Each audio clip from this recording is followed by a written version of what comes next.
Here we have one of the greatest. This is 2016 Cune Gran Reserva Rioja. And I mean, tell us a little bit about this producer. An icon of the region, been around well over 100 years producing in Rioja.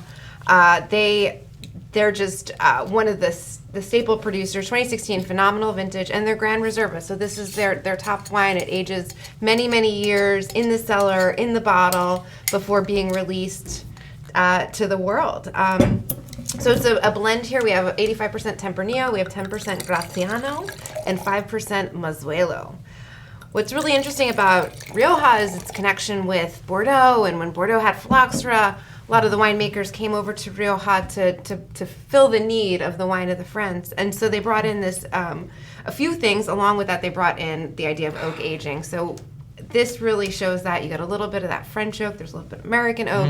It's a nice blend and really a classic and standard bearer for the region. It's such a found staple, on Michelin star restaurants Top all 100 over the lists, world. yeah. It was actually the first Spanish wine to be Wine Spectator's #1 wine. Wow.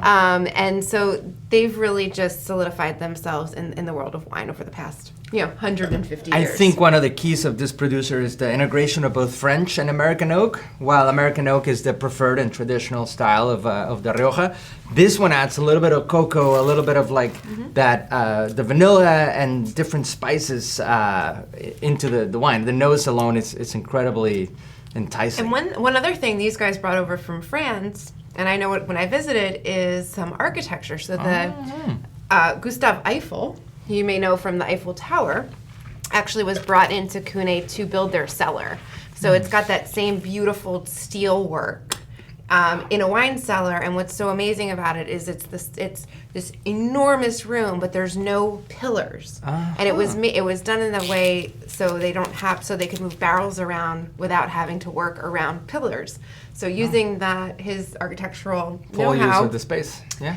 Figured out how to use the full use of the space, and it's absolutely a beautiful place, tons of history, and it's so thrilling always to open a bottle. Yeah, speaking about opening a bottle, I would open this one hours before you're gonna enjoy it, or give it a brisk decant, and then just have it over a conversation. Great wine to really match to a variety of foods on its own, even a cigar. I mean, this is a wine that sparks conversation and starts unveiling a story as it's opening up.